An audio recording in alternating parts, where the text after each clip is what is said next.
Hello and welcome to the show. We start this week's FailRace episode with Invisible AK on a GTA 5. This was during a test. We're testing out some of the new sort of mini-only stunt races. As we came towards this very narrow part, the yellow car didn't quite get out of the slipstream in time. However, Karma immediately saw him punted off. I mean, the speed at which the Mini changes direction and swaps ends did very well to sort of catch the car after all of that. But yeah, certainly a lot of shenanigans going on with those. LM145 up next on the Crew 2 beta. This doing one of the street races. Doesn't realise there's not quite a shortcut you can take. However, across the ramp, lands on the side of the Camaro. Certainly lands, it bops the side of the Camaro, and physics decides that said Camaro should go for a little bit of a flight. I got it in slow-mo to try and see exactly quite where it lands. Sort of, yeah, it kind of swipes down onto the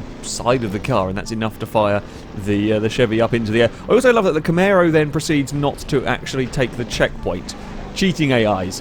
Cheating AIs and slightly physics-defying AIs. 4-bit player on the Crew 2 beta trying to land a stunt plane on a circuit. It has not worked very well. That's now pinned in the fence, and also going to be quite difficult to recover it from there. The wheel's stuck over the edge. You might even have trouble changing vehicle because it'll say there's no space as you're kind of wedged on a fence. You certainly can't go forward very easily and take off. It's just going to be a fence.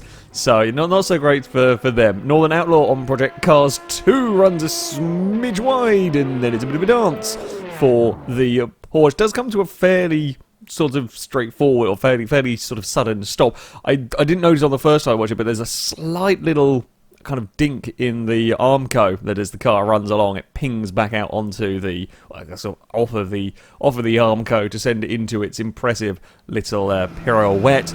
Speaking of cars getting in trouble, running a little bit wide, Mini on Gran Turismo Sport gets all sorts of sideways. I'm incredibly lucky to get away with it and catch it. That's the advantage of front-wheel drive when things start going sideways. Yeah, I think it bobbles over a curb or over a cone as it's following the car ahead, and yeah, that's a lot of sideways. That's a lot of sideways, but well saved. Nistinga on Assetto Corsa, also with a lot of sideways and not quite so well saved in all of that. I don't know if the car bottomed out, certainly bobbling along the road a little bit too fast, lost the back end of the Audi, and has wedged himself in the bridge. And I mean in the bridge. It is very well and truly Austin Powers there. The poor RS2 Avant. That is not going to be going anywhere. Speaking of wedged, Occupied Brain on Battlefield 1 has spotted this armoured car thing wedged in a gate, trying to sneak it into a castle. It's not really worked. Thankfully, physics do not always apply to all vehicles at all times equally. With a little bit of cheating, a little bit of glitching, and a little bit of going through the floor, that's one way to get a vehicle into a place it's not supposed to be. Well done.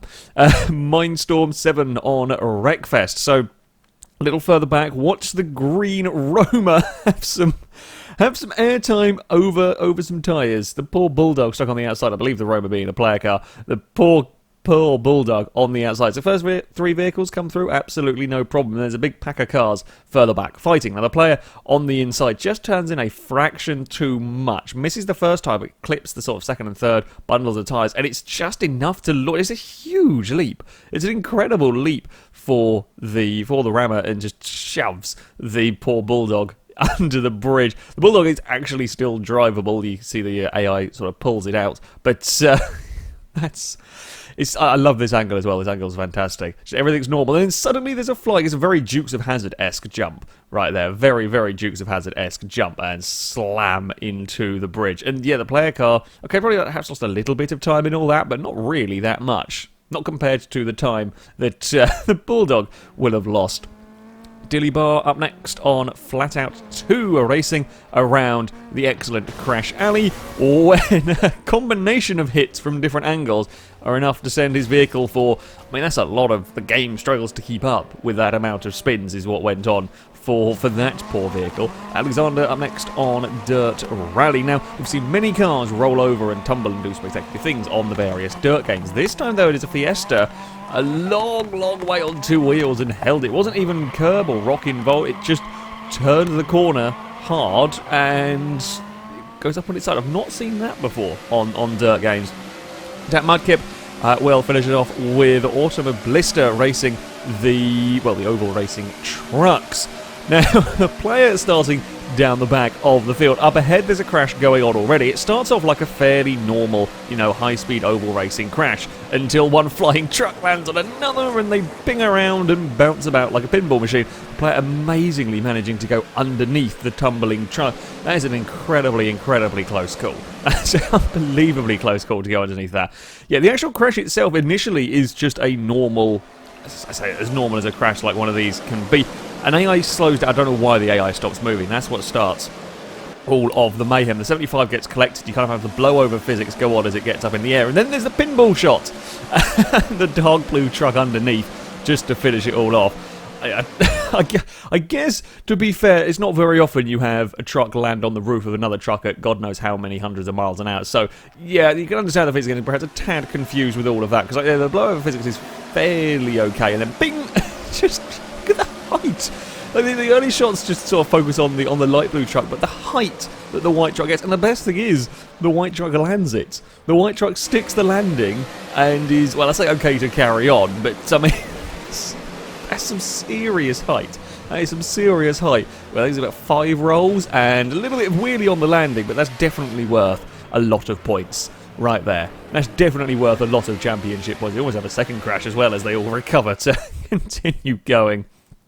That, though, is going to be it for this episode. As ever, if you have clips you'd like to submit to this series, you can via our forums. There'll be a link in the description of this video. At the very top of the forums is the FailRace clip submission section, and in there you can find all of the rules and how to submit them. However, that is going to be it from me. Thank you very much for watching, and until next time, goodbye.